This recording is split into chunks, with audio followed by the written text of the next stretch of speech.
Hi ಎಲ್ರಿಗೂ ನಮಸ್ಕಾರ. Actually ನಾನು ಮೊನ್ನೆ ಯೂಟ್ಯೂಬಲ್ಲಿ ಒಂದು ವಿಡಿಯೋ ಅಪ್ಲೋಡ್ ಮಾಡಿದ್ದೆ. ಅದರಲ್ಲಿ ಆಲ್ಮೋಸ್ಟ್ ಎಲ್ಲರೂ ಕಂಗ್ರ್ಯಾಚುಲೇಷನ್ಸ್ ತಿಳಿಸಿದ್ರಿ. ಕಂಗ್ರ್ಯಾಚುಲೇಷನ್ಸ್ ತಿಳಿಸಿರೋ ಪ್ರತಿಯೊಬ್ಬರಿಗೂ ಥ್ಯಾಂಕ್ ಯು ಸೋ ಮಚ್.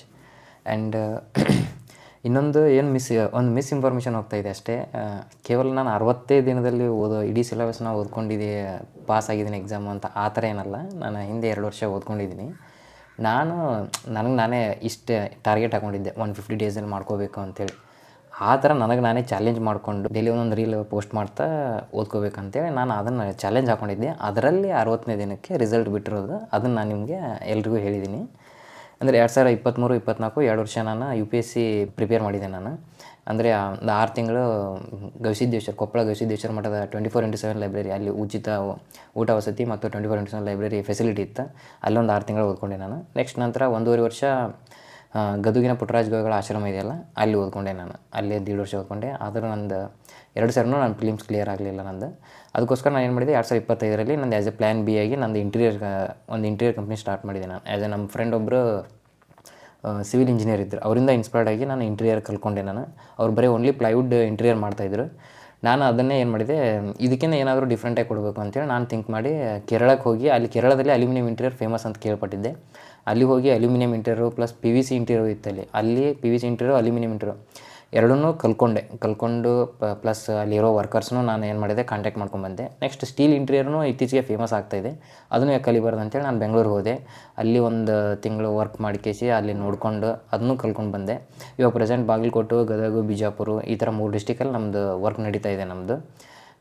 ಆ ಥರ ನಡೀತಾ ಇರ್ಬೇಕಾದ್ರೆ ಹಂಗೆ ಅದು ಗಿಲ್ಟ್ ಅನ್ನೋದಕ್ಕಿಂತ ಒಂದು ಈಗೋ ಅಂತೀವಿ ನೋಡಿ, ಆ ಈಗೋ ಕಾಡ್ತಾಯಿತ್ತು. ಇಷ್ಟೆಲ್ಲ ಓದ್ಕೊಂಡು ಒಂದು ಗೌರ್ಮೆಂಟ್ ಜಾಬ್ ಯಾವುದಾದ್ರೂ ಮಾಡ್ಕೋಬೇಕಿತ್ತು ಅಂತ ಅನ್ನಿಸ್ತು. ಅದಕ್ಕೋಸ್ಕರನೇ ನಾನು ನಮ್ಮ ಫ್ರೆಂಡ್ ಆ್ಯಸ್ ಎ ನಾವು ಕೂಡ ಪಾರ್ಟ್ನರಾಗಿ ವರ್ಕ್ ಮಾಡ್ತಾಯಿದ್ದೀವಿ ಈ ಇಂಟೀರಿಯರಲ್ಲಿ. ಅವ್ರಿಗೆ ನಾನು ಹೇಳ್ಕೊಂಬಂದೆ, ಒಂದು 5 ತಿಂಗಳು ಅಂದರೆ 150 ದಿನ ಈ ಥರ ಚಾಲೆಂಜ್ ಹಾಕ್ಕೊಂಡು ಓದ್ತೀನಿ ಬೈ. ಆದರೆ ಶಿವ ಈ ಥರ ಡಿಸೈಡಾಗೇ ಬಂದಿದ್ದೆ ನಾನು. ಅದರ 60 ದಿನದಲ್ಲಿ, ಅಂದರೆ ಇಡೀ ಸಿಲೆಬಸ್ ಅಲ್ಲ, ಇಲ್ಲಿ 60 ದಿನದಲ್ಲಿ ನಾನು ಫುಲ್ ರಿವಿಷನ್ ಬೈ. ನಾನು ಏನು ಓದ್ಕೊಂಡು ನೋಟ್ಸ್ ಮಾಡಿದ್ನಲ್ಲ ಅದೇ ರಿವಿಷನ್. ನಾನು ತೋರಿಸ್ತೀನಿ ಇವಾಗ ನಿಮ್ಗೆ ಯಾವ್ಯಾವ ಬುಕ್ಸ್ನ ಅವಾಗ ಓದಿದ್ದೆ ಅನ್ನೋದನ್ನು. ಅವ್ರ ಮುಖಾಂತರ ನಾನು ರಿವಿಷನ್ ಮತ್ತು ನೋಟ್ಸು ಮಾಡ್ಕೊಂಡಿದ್ದೆ. ನಾನು ಕಾಂಪಿಟೇಟಿವ್ ಎಕ್ಸಾಮ್ ಪ್ರಿಪೇರ್ ಮಾಡುವಾಗ ಇನ್ನೊಂದು ಇಂಪಾರ್ಟೆಂಟ್ ಫ್ಯಾಕ್ಟ್ ಏನಪ್ಪ ಅಂತಂದರೆ, ನಾವು ಏನು ಓದ್ತೀವಲ್ಲ ಯಾವುದಾದ್ರು ಆಥರ್ ಬುಕ್ಸು, ದಯವಿಟ್ಟು ನೋಟ್ಸ್ ಮಾಡಿ. ಎಷ್ಟಾಗುತ್ತೋ ಅಷ್ಟು ನೋಟ್ಸ್ ಮಾಡ್ಕೊಳ್ಳಿ. ಆದಷ್ಟು ಇಂಪಾರ್ಟೆಂಟ್ ಫ್ಯಾಕ್ಟ್ಸ್ನೇ ಮಾಡ್ಕೊಳ್ಳಿ. ಇಂಪಾರ್ಟೆಂಟ್ ಫ್ಯಾಕ್ಟ್ಸ್ ಹೌದು ಅಲ್ವೋ ಅಂತ ನಿಮ್ಗೆ ಯಾವಾಗ ಗೊತ್ತಾಗುತ್ತೆ ಅಂತಂದರೆ, ನೀವು ಯಾವಾಗ ಪ್ರೀವಿಯಸ್ ಇಯರ್ ಕ್ವಶನ್ ಪೇಪರ್ನ ನೋಡಿರ್ತಾರೆ ನೋಡಿ, ಯಾವ ಎಕ್ಸಾಮ್ ಪ್ರಿಪೇರ್ ಮಾಡ್ತಿದ್ದೀರಲ್ಲ ಆ ಎಕ್ಸಾಮ್ದು ಪ್ರೀವಿಯಸ್ ಇಯರ್ ಕ್ವಶನ್ ಪೇಪರ್ನ ನೀವು ನೋಡಿದ್ರಪ್ಪ ಅಂತಂದರೆ ನಿಮ್ಗೇನಾಗುತ್ತೆ ಗೊತ್ತಾಗುತ್ತೆ, ಇದು ಇಂಪಾರ್ಟೆಂಟ್ ಫ್ಯಾಕ್ಟ್ ಇದೆ ಅಂತೇಳಿ ನೀವು ಏನು ಮಾಡ್ತೀವಿ, ಆಥರ್ ಬುಕ್ಸಿಂದ ನೀವು ಬರ್ಕೋತೀರ, ನೋಟ್ಸ್ ಮಾಡ್ತೀರ. ಅದನ್ನೇ ಓದ್ಬೋದಲ್ಲ, ಹೊಳ್ಳಿ ಆಗಲೇ ಮತ್ತೆ ಯಾಕೆ ನೋಟ್ಸ್ ಅಂತ ಅಂದ್ಕೊಂಡ್ರೆ, ರಿವಿಷನ್ಗೆ ನೋಟ್ಸೇ ಹೆಲ್ಪ್ ಆಗೋದು. ಎಕ್ಸಾಮ್ ಇನ್ನೊಂದು ತಿಂಗಳಿದೆ ಅಂದ್ರೆ 1 ಅಲ್ಲ 2 ಸರಿ ನಾವು ರಿವಿಷನ್ ಮಾಡ್ಬೋದು ನೋಟ್ಸ್ ಇತ್ತಂತಂದರೆ.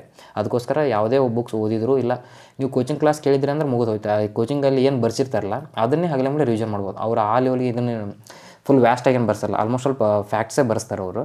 ನಿಮ್ಗೆ ಆ ಥರ ನೋಟ್ಸ್ ಐತಪ್ಪ ಅಂತಂದರೆ ನೀವು ಅದನ್ನೇ ಮಾಡಿ ಪದೇ ರಿವಿಷನ್ ಮಾಡಿರಿ. ಇವಾಗ ನಾನು ಯಾವ ಬುಕ್ಸ್ನ ಓದಿದ್ದೆ ಮತ್ತು ನಾನು ಯಾವ ಥರ ನೋಟ್ಸ್ ಮಾಡ್ಕೊಂಡಿದ್ದೆ ಅನ್ನೋದನ್ನು ಹೇಳ್ತೀನಿ. ಇವಾಗ ಫಸ್ಟ್ ನಂದು ಕನ್ನಡಕ್ಕೆ ನಾನು ಅರಳಗುಪ್ಪಿ ಕಮ್ಯುನಿಕೇಷನ್ ಇದನ್ನು ನಾನು ಈಗ 60 ಡೇಸಲ್ಲೇ ಕವರ್ ಮಾಡಿದ್ದೀನಿ. ನಾನು ಅವಾಗ ಓದಿದ್ದಿಲ್ಲ, ಇದನ್ನು ಇವಾಗೇ ಬಂದು ನಾನು ಕವರ್ ಮಾಡ್ಕೊಂಡಿರೋದು. ಅರಳಗುಪ್ಪಿ ಪ್ಲಸ್ MH ಕೃಷ್ಣಯ್ಯ ಅವ್ರದ್ದು ಸಂಕ್ಷಿಪ್ತ ಕನ್ನಡ ಭಾಷೆಯ ಚರಿತ್ರೆ. ಇದು ಏನಂದರೆ, ನಾನು ಇದನ್ನು KA ಅಷ್ಟೇ ಇದರೊಳಗಿಂದ ಕೇಳಾಕತ್ತಾರೆ. ಆಲ್ಮೋಸ್ಟ್ ಆಲ್ KPSC ಆದರೆ ಇದೇ ಬುಕ್ನಂದೇ ಎನಫ್. ಮತ್ತು ಸಾಹಿತ್ಯಕ್ಕಾದರೆ ಸ್ಪರ್ಧಾ ವಿಜೇತದವರು ಸಾಹಿತ್ಯ ಸೆಕ್ಷನ್ ಇದೆಯಲ್ಲ ಅದನ್ನು ಓದ್ಕೊಂಡಿದ್ದೆ ನಾನು. ಆ್ಯಂಡ್ ಇತ್ತೀಚೆಗೆ KA ಇದರೊಳೊಂದು 2-3 ಕ್ವಶನ್ ಕೇಳಿದ್ದಾರೆ. ಇವು ದ್ರಾವಿಡ ಭಾಷೆ ಪ್ಲಸ್ ಸಂಸ್ಕೃತ ಇದೈತಲ್ಲ, ಇಂಡೋ ಯುರೋಪಿಯನ್ ಭಾಷೆಯಲ್ಲಿ ಸಂಸ್ಕೃತ ಬರುತ್ತೆ, ದ್ರಾವಿಡ ಭಾಷೆಯಲ್ಲಿ ನಮ್ಮ ಕನ್ನಡ ಬರುತ್ತಲ್ವ, ಅವೆರಡಕ್ಕೂ ಏನು ಡಿಫ್ರೆನ್ಸ್ ಅಂತಲೂ ಕೇಳಿದ್ದರು. ಆ್ಯಂಡ್ ಹಳೆಗನ್ನಡ ರಿಲೇಟೆಡ್ ಕೆಲವೊಂದಿಷ್ಟು ಎಕ್ಸಾಂಪಲ್ಸ್ ಕೊಡಾಗ್ತಿದ್ದಾರಲ್ಲ, ಅವು ಆಲ್ಮೋಸ್ಟ್ ಆಲ್ ಇದೇ ಬುಕ್ನೇನೋ ಬರ್ತಾ ಇದ್ದಾವೆ. ಆ್ಯಂಡ್ ಕನ್ನಡಕ್ಕೆ ಈ 2 ಬುಕ್ಕಿನ ನೋಟ್ಸ್ನ ನಾನು ಈ ನೋಟ್ಬುಕ್ಕಲ್ಲಿ ನಾನು ನೋಟ್ ಮಾಡ್ಕೊಂಡಿದ್ದೀನಿ. ದೆನ್ ಕಂಪ್ಯೂಟರ್ ನಾನು ಗೌತಮ್ ಅವ್ರ ಬುಕ್ನ ನಾನು ಇಂಗ್ಲೀಷ್ ಮೀಡಿಯಮ್, ಆಲ್ಮೋಸ್ಟ್ ನಾನು ಇಂಗ್ಲೀಷ್ ಮೀಡಿಯಮ್ದಲ್ಲೇ ಓದ್ಕೊಂಡಿದ್ದೀನಿ ಎಲ್ಲ ಬುಕ್ಸ್. ಗೌತಮ್ ಅವ್ರದ್ದು ಇಂಗ್ಲೀಷ್ ಮೀಡಿಯಮ್ ಬುಕ್ಸ್ ತೊಗೊಂಡಿದ್ದೆ. ಆ ಬುಕ್ಸನ್ನು ನಾನು ಏನು ಮಾಡಿದ್ದೀನಿ, ನೋಟ್ಸಾಗಿ ಈ ನೋಟಲ್ಲಿ ನಾನು ಬರ್ಕೊಂಡಿದ್ದೀನಿ ಆಲ್ಮೋಸ್ಟ್ ಅಲ್ಲ. ಆ್ಯಂಡ್ ಇದಷ್ಟೇ ಅಲ್ಲದೆ ನಾನು ಇದು ಕಂಪ್ಯೂಟರ್ ಇದು ಒಂದಕ್ಕೆ ಸೀಮಿತ ಆಗಿಲ್ಲ. ಆ್ಯಂಡ್ ಬೆಸ್ಟ್ ನಾನು ಸಚಿನ್ ಅರೋರಾ ಅಂತೇಳಿ ಯೂಟ್ಯೂಬಲ್ಲಿ ಕ್ಲಾಸ್ ಇದೆ, ಅಲ್ಲಿದು ನೋಡ್ಕೇಸಿ ನಾನು ಇದರೊಳಗೆ ಕಾಪಿ ಮಾಡ್ಕೊಂಡಿದ್ದೀನಿ. Plus English. ನೆಕ್ಸ್ಟ್ ಇಂಗ್ಲೀಷ್ ನಾನು ನೀತು ಸಿಂಗ್ ಮೇಡಮ್ ಅವ್ರದ್ದು ಬುಕ್ಸ್ ತೊಗೊಂಡಿದ್ದೀನಿ. ಇದನ್ನು ತೊಗೊಂಡು ನಾನು ಏನು ಮಾಡಿದ್ದೀನಿ, ಇದರಲ್ಲಿ ನೋಟ್ಸ್ ಮಾಡ್ಕೊಂಡಿದ್ದೀನಿ ನಾನು. ಆ್ಯಂಡ್ ಇದಷ್ಟೇ ಓದಿಲ್ಲ, ರಾಣಿ ಮೇಡಮ್ ಅಂತ ಕ್ಲಾಸ್ ಇದೆ ನೋಡಿ, ಇಂಗ್ಲೀಷ್ ವಿತ್ ರಾಣಿ ಮ್ಯಾಮ್ ಅಂತ ಯೂಟ್ಯೂಬ್ ಚಾನಲ್ ಇದೆ. ಅದರಲ್ಲಿನೂ ನಾನು ಏನು ಮಾಡಿದ್ದೀನಿ, ನೋಡ್ಕೊಂಡು ಕೇಸಿ ನಾನು ಕ್ಲಾಸನ್ನು ಬರ್ಕೊಂಡಿದ್ದೀನಿ ಇದರಲ್ಲಿ. ಅಷ್ಟು ಆಲ್ಮೋಸ್ಟ್ ಅಲ್ಲ ಸಿಲೆಬಸ್ ಅಷ್ಟು ಕಂಪ್ಲೀಟ್ ಆಗಿರಬೇಕು. ಇವ್ರು ಏನು ಸಿಲೆಬಸ್ ಕೇಳಿದ್ರಲ್ಲ ಅದು ಅಷ್ಟು ಸಿಲೆಬಸ್ ಕಂಪ್ಲೀಟ್ ಆಗಿತ್ತಪ್ಪ ಅಂತಂದರೆ, ಅದರ ಪ್ರಕಾರ ನಾನು ನೋಟ್ಸ್ ಇತ್ತಪ್ಪ ಅಂದರೆ ನಂಗೆ ರಿವಿಷನ್ ಮಾಡೋಕ್ಕೆ ಹೆಲ್ಪ್ ಆಗುತ್ತೆ ಅಂತ ನಾನು ಎಲ್ಲ ಪ್ರತಿಯೊಂದು ಸಬ್ಜೆಕ್ಟಿಗೂ ನೋಟ್ಸ್ ಮಾಡ್ಕೊಂಡಿದ್ದೀನಿ. ಇನ್ನು ಕರೆಂಟ್ ಅಫೇರ್ಸ್, ನಾನು ಮಂತ್ಲಿ ಮ್ಯಾಗ್ಝಿನ್ ಓದೋ ರೂಢಿ ಇಲ್ಲ. ಅಂದ್ರೆ ಏನು, ಅವ್ರು ಮಂತ್ಲಿ ಓದಿದ್ರು ಒಳ್ಳೆ ಎಕ್ಸಾಮ್ಗೆ ನಾವೇನು ಮಾಡಿ, ಎಕ್ಸಾಮ್ ಐತಂದ್ರೆ ಒಟ್ಟು 1 ಇಯರ್ದು ಅಂದ್ರೆ ಆಲ್ಮೋಸ್ಟ್ ಆಲ್ ಅವ್ರು ಯಾವಾಗಲೂ 1 ಇಯರ್ದೇ ಕೇಳ್ತಾರಲ್ವ, ಅದಕ್ಕೆ ನಾನು 1 ಇಯರ್ದು ಮ್ಯಾಗ್ಝಿನ್ ತೊಗೊಂಡು ಆಲ್ಮೋಸ್ಟ್ ಆಲ್ ಅವ್ರು ಶಾರ್ಟ್ ಆ್ಯಂಡ್ ಕೊಟ್ಟಿರ್ತಾರೆ ಅಂದ್ಕೊಂಡಿದ್ದೀನಿ. ಬರೀ ಓನ್ಲಿ ಫ್ಯಾಕ್ಟ್ಸ್ ಶಾರ್ಟ್ಸ್ ಕೊಟ್ಟಿರ್ತಾರೆ ಅಂತೇಳಿ. ಇದರಲ್ಲಿ ಸ್ಟ್ಯಾಟಿಕ್ ಇರಲ್ಲ, ಯಾಕಂದ್ರೆ ನಾನು ಆಲ್ರೆಡಿ ಸ್ಟ್ಯಾಟಿಕ್ ಓದಿರ್ತೀನಿ, ಮತ್ತೆ ಯಾಕೆ ಸ್ಟ್ಯಾಟಿಕ್ಕು, ಓನ್ಲಿ ಕರೆಂಟ್ ಅಫೇರ್ಸ್ ಸಿಕ್ಕರೆ ಸಾಕು ನನಗಂತೇಳಿ ನಾನು ಏನು ಮಾಡಿದೆ, ಕ್ರಿಯೇಟಿವ್ IAS ಅವ್ರದ್ದು 1 ಇಯರ್ದು ಮ್ಯಾಗ್ಝಿನ್ ತೊಗೊಂಡಿದ್ದೆ ನಾನು. ಇದನ್ನು 3 ಸಾರಿ ರಿವಿಷನ್ ಮಾಡಿದ್ದೀನಿ ನಾನು ಇದನ್ನು. ಆದ್ರೂ ಕೆಲವೊಂದಿಷ್ಟು ಮಿಸ್ ಆಗ್ತವೆ, ಔಟ್ ಅಂತೂ ಯಾರೂ ಮಾಡಲ್ಲ ಬಟ್ ಎಲ್ಲರಿಗೂ ಕನ್ಫ್ಯೂಸ್ ಅಂತೂ ಆಗುತ್ತೆ. ಯಾಕಂದ್ರೆ ಒಂದು 8 ಸಬ್ಜೆಕ್ಟ್ ಓದ್ಕೊಂಡು ಹೋಗಿರ್ತೀವಿ, ಅದನ್ನು ಓದ್ಕೇಸಿ ಇದನ್ನು ಓದೋದು ಕೊಡ್ದೆ ಅದನ್ನು ಮರ್ತಿರ್ತೀವಿ. ಹಾಗೆ ಕ್ರಿಯೇಟಿವ್ IAS ಅವ್ರದ್ದು ನಾನು ಕರೆಂಟ್ ಅಫೇರ್ಸ್ ಮ್ಯಾಗ್ಝಿನ್ನ ಓದ್ಕೊಂಡಿದ್ದೀನಿ 1 ಇಯರ್ದನ್ನ 3 ಸಾರಿ ರಿವಿಷನ್ ಮಾಡಿದ್ದೀನಿ ಇದನ್ನು. And then current affairs, geography notes, ಇವು ಬುಕ್ಸ್ ಇಲ್ಲಿಲ್ಲ, ನನ್ನ ಬುಕ್ಸ್ ಮನೇಲಿದೆ. ಆವಾಗ ನೋಟ್ಸ್ ಮಾಡಿದ್ದೆ ನಾನು ಇವೆಲ್ಲ. ಪ್ಲಸ್ ಇವಕ್ಕೂ ಈ ಥರ ಹಿಂಗೆ ಯಾಕೆ ಮಾಡ್ಕೊಂಡಿದ್ದೀನಿ ಅಂದರೆ, ವ್ಯಾಲ್ಯೂ ಎಡಿಷನ್, ಏನಾದರೂ ವ್ಯಾಲ್ಯೂ ಆ್ಯಡ್ ಮಾಡೋದಿತ್ತಪ್ಪ ಅಂತಂದರೆ ನಾನು ಈ ವ್ಯಾಲ್ಯೂ ಎಡಿಷನ್. ಇದು ಕರ್ನಾಟಕ ಜಿಯೋಗ್ರಫಿ, ಇದು ಇಂಡಿಯನ್ ಜಿಯೋಗ್ರಫಿ ಪ್ಲಸ್ ಫಿಸಿಕಲ್ ಜಿಯೋಗ್ರಫಿನೇ ಇದರಲ್ಲಿದೆ ನಂದು. ಆ್ಯಂಡ್ ಇನ್ನೊಂದು ಜಿಯೋಗ್ರಫಿ ಆದರೂ KEA, ಎಸ್ಪೆಷಲಿ KEA ಮತ್ತು KPSC ಬಂದರೆ ಕರ್ನಾಟಕ ಜಿಯೋಗ್ರಫಿನ ಮಸ್ಟ್ ಆ್ಯಂಡ್ ಶುಡ್ ನೋಡ್ಕೊಂಡು ಹೋಗಿ. ಈ ಕನ್ನಡದಲ್ಲಿ ರಂಗನಾಥ್ ಅವ್ರದ್ದಿದೆ ನೋಡಿ, ಅದನ್ನು ಮಾತ್ರ ನೀವು ಒಂದು 2 ರಿಂದ 3 ಸಾರಿ ನೋಡ್ಕೊಂಡು ಹೋಗಿ. ಜಿಯೋಗ್ರಫಿನ ಒಂದು 10 ರಿಂದ 15 ಕ್ವಶನ್ ಕೇಳಿದರೆ ಮಿನಿಮಮ್ 8 ರಿಂದ 9 ಕರ್ನಾಟಕ ಜಿಯೋಗ್ರಫಿ ಮೇಲೆ ಕೇಳ್ತಾರೆ. ಅದೊಂದು ಸಾರಿ ನೋಡ್ಕೊಂಡು ಹೋಗಿ. ಪಾಲಿಟಿಗೆ ಲಕ್ಷ್ಮೀಕಾಂತ್, ಇದು ಮೇಲಿನ ಕವರ್ ಇಲ್ಲ, ಇದು ನಾನು ನಮ್ಮ ಫ್ರೆಂಡ್ ಕಡೆಯಿಂದ ಇಸ್ಕೊಂಡಿದ್ದೆ. ಅವ್ರ ಮೇಲಿನ ಕವರ್ ಏನೇನೋ ಆಗಿದೆ ಇದು. ನಾನು ಪಾಲಿಟಿಗೆ ಲಕ್ಷ್ಮೀಕಾಂತ್ ಓದಿದೆ, ಅದ್ರ ಪ್ರಕಾರನ ನಾನು ಇದರಲ್ಲಿ ನೋಟ್ಸ್ ಮಾಡಿದ್ದೀನಿ. ಇದು ಇವೇನು ಎಕ್ಸ್ಟ್ರಾ ಏನಾದರೂ ಇವು ನೋಟ್ಬುಕ್ ಬಿಟ್ಟು ಏನಿದ್ರು ಇದನ್ನು ವ್ಯಾಲ್ಯೂ ಎಡಿಷನ್, ಎಲ್ಲಿ ಬೇರೆ ಬೇರೆ ಕ್ಲಾಸಿಂದ ಏನಾದರೂ ಕೇಳಿದರೆ ಅದನ್ನು ವ್ಯಾಲ್ಯೂ ಎಡಿಷನ್ ಮಾಡೋಕ್ಕೆ ನಾನು ಇದನ್ನು ಎಕ್ಸ್ಟ್ರಾ ನೋಟ್ಸ್ ಮಾಡ್ಕೊಂಡಿರ್ತೀನಿ.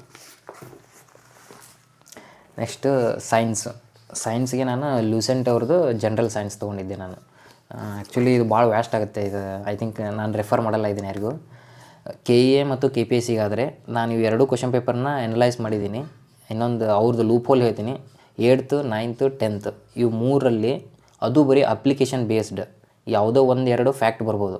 ಅಪ್ಲಿಕೇಶನ್ 10 ಕ್ವಶನ್ ಕೇಳಿದ್ದಾರೆ ಅಂದರೆ 2 ಫ್ಯಾಕ್ಟ್ ಇದ್ದರೆ 8 ಅಂತೂ ಅಪ್ಲಿಕೇಶನ್ ಇರ್ತೈತೆ. ಈಗ ಪ್ರೆಷರ್ ಅಂದರೆ ಪ್ರೆಷರ್ ಮೇಲೆ ಏನೇನು ಅಪ್ಲಿಕೇಶನ್ ಬರ್ತಾವೆ, ಹೈಡ್ರಾಲಿಕ್ ಮಷಿನ್ ಬರುತ್ತೆ, ಪ್ಲಸ್ ಪ್ರೆಷರ್ ಗೇಜ್, ಲ್ಯಾಕ್ಟೋಮೀಟ್ರ್, ಹೈಡ್ರೋಮೀಟ್ರ್, ಈ ಥರ ಕ್ವಶನ್ಸ್ನ ಕೇಳ್ತಾರೆ. State text book 8th 9th 10th HKದವ್ರದ್ದು SD exam ಇದೆಯಲ್ಲ, ಅವರು ಸೈನ್ಸದ್ದು ಹೇಳ್ತೀನಿ ನಾನು. 10 ಕ್ವಶನ್ ಕೊಟ್ಟಿದ್ರೆ 10ಕ್ಕೆ ನೀವು ಆನ್ಸರ್ ಮಾಡಬೇಕಂದ್ರೆ 8th 9th 10th ಅದನ್ನು ಒಂದು ಸಾರಿ ಏನು ಮಾಡಿ ನೋಡ್ಕೊಂಡು ಹೋಗಿ. ಈಗ ನಿಯರ್ ಇರೋದರಿಂದ ನಿಮಗೆ ಹೊಳ್ಳಿ ಓದೋಕ್ಕಾಗಲಿಲ್ಲ ಅಂದರೆ ನನ್ನ ಕಡೆ ಒಂದು PDF ಇದೆ, ಅದನ್ನು ಕಳಿಸ್ತೀನಿ. ಅವರು ಶಾರ್ಟಾಗಿ ಕೊಟ್ಟಿದ್ದಾರೆ, ಅದನ್ನು ಒಂದು ದಿನದಲ್ಲಿ ನೀವು ಮುಗಿಸ್ಕೋಬೋದು. ಅದನ್ನು 2 ಸಾರಿ ಅಥವಾ 3 ಸಾರಿ ರಿವಿಷನ್ ಮಾಡಿ, ಸೈನ್ಸ್ ನಿಮ್ಗೆ ಒಂದು ಮಿಸ್ ಆಗೋಲ್ಲ, ಆ ಥರ ಅಂತೂ ಕೊಡ್ತೀನಿ. ಆದರೆ ಇದನ್ನು ನಾನು ರೆಫರ್ ಮಾಡಲ್ಲ, ನಾನು ಓದ್ಕೊಂಡಿದ್ದೆ ಇದನ್ನು. ಇಂಡಿಯನ್ ಎಕಾನಮಿ, ನಿತಿನ್ ಸಿಂಘಾನಿ ಅವ್ರದ್ದು ಇಂಡಿಯನ್ ಎಕಾನಮಿ ನಾನು ಓದ್ಕೊಂಡು ಅದನ್ನು ಇದರಲ್ಲಿ ನೋಟ್ಸ್ ಮಾಡಿದ್ದೆ ನಾನು. ಚೆನ್ನಾಗಿದೆ. ಆದರೆ ಇದು ಎಷ್ಟು ಇದನ್ನು ಓದೋದ್ರ ಜೊತೆಗೂ ನಾನು ಬಜೆಟ್ಟು ಪ್ಲಸ್ ಈ ವರ್ಷದ ಬಜೆಟ್ ಆ್ಯಂಡ್ ಎಕನಾಮಿಕ್ ಸರ್ವೇನೂ ನಾನು ಓದ್ಕೊಂಡು ಹೋಗ್ತಾ ಇದ್ದೇನೆ. ಹಿಸ್ಟ್ರಿಗೆ ಲೂಸೆಂಟ್ ಪ್ಲಸ್ ನಾನು ಮಾಡರ್ನ್ ಹಿಸ್ಟ್ರಿಗೆ ಸ್ಪೆಕ್ಟ್ರಮ್ ಓದಿದ್ದೀನಿ. ಸ್ಪೆಕ್ಟ್ರಮ್ ಇಲ್ಲಿಲ್ಲ ನಮ್ದು, ಇವಾಗ ಮನೇಲಿದೆ ಅದು. ನಾನು ಇಲ್ಲಿ ಅವ್ರ ಮುಖಾಂತರ ನಾನು ಮಾಡಿರೋ ನೋಟ್ಸ್ ಮಾಡಿದ್ದೀನಿ. ನಾನು ಪ್ರತಿಯೊಂದು ಸಬ್ಜೆಕ್ಟ್ಗೂ ನೋಟ್ಸ್ ಮಾಡಿದ್ದೀನಲ್ಲ, ಇವು ಕೆಲವೊಂದಿಷ್ಟು ವ್ಯಾಲ್ಯೂ ಎಡಿಷನ್ನು ಪ್ಲಸ್ ಟಾಪರ್ಸ್ ಕಾಪಿ ಇದ್ದು ಇವು UPSC. ಆ್ಯಂಡ್ ಇನ್ನೊಂದು ಏನಂದರೆ, ಇದು ಆರ್ಟ್ ಆ್ಯಂಡ್ ಕಲ್ಚರ್, ಒಬ್ಬರು ಟಾಪರ್ಸ್ ಕಾಪಿ ಅವ್ರದ್ದಿತ್ತು, PDF ಸಿಕ್ಕಿತ್ತು ನನಗೆ, ಅದನ್ನು ತೆಗೆಸ್ಕೊಂಡು ನಾನು ಓದ್ಕೊಂಡಿದ್ದೆ ಇದನ್ನು. Almost all art and culture related ಏನೇ ಬಂದರೂ ಇದರಲ್ಲಿ ಕವರ್ ಆಗಿದೆ ನಂದು, ಇದನ್ನು ಓದ್ಕೊಂಡಿದ್ದೆ ನಾನು. ಮಾಡರ್ನು, ಆ್ಯನ್ಸಿಯೆಂಟ್, ಮಿಡೈವಲ್, ನಾನು ancient medieval Lucent plus modern spectrum ಓದ್ಕೊಂಡಿದ್ದೆ, ಅದರ ಪ್ರಕಾರ ನಾನು ನೋಟ್ಸ್ ಮಾಡಿದ್ದೀನಿ. ಯಾವುದು ಉಳಿತಪ್ಪ, okay. E V S environmental science ನಾನು ಮಲ್ಟಿಪಲ್ ಸೋರ್ಸ್ನ ರೆಫರ್ ಮಾಡಿದ್ದೆ. ನಾನು ಪಿ ವಿ ಭೈರಪ್ಪ ಐತಲ್ಲ ಕನ್ನಡ, ಅದನ್ನು ಓದ್ಕೊಂಡಿದ್ದೆ ನಾನು. ಅದೊಂದು ಕನ್ನಡ ಓದ್ಕೊಂಡಿದ್ದೆ ನಾನು. ಪ್ಲಸ್ ಇನ್ನೊಬ್ಬರು ಚವ್ಹಾಣ್ ಸರ್ ಅಂತಿದೆ, ಅವರು ಫುಲ್ ಹೆಸರು ಗೊತ್ತಿಲ್ಲ ನನಗೆ. ಚವ್ಹಾಣ್ ಸರ್ ಅಂತಿದೆ, ಅವ್ರದ್ದು ನೋಡಿ ನಾನು ಏನು ಮಾಡಿದ್ದೆ, ನಾನು ನೋಟ್ಸ್ ಮಾಡ್ಕೊಂಡಿದ್ದೆ. ನಾನು ಇದು ನೋಟ್ಸ್ ಮಾಡ್ಕೊಂಡಿದ್ದೆ. ಬುಕ್ ಇಲ್ಲ ನನ್ನ ಕಡೆ, ನಮ್ಮ ಫ್ರೆಂಡ್ ಬುಕ್ ಇಸ್ಕೊಂಡು ಕೇಸ್ ನಾನು ನೋಟ್ಸ್ ಮಾಡ್ಕೊಂಡಿದ್ದೆ. ಇದು ಇಷ್ಟೇ ಎನ್ವಿರಾನ್ಮೆಂಟ್.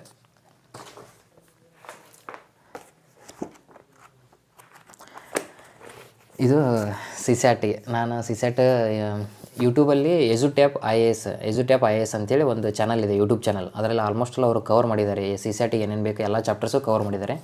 ಅದನ್ನು ನೋಡಿಕೊಂಡು ನಾನು ನೋಟ್ಸ್ ಮಾಡಿರೋದು. ಇದು ಮ್ಯಾಥ್ಸ್ ನೋಟ್ಸ್ ಮಾಡಿರೋದು.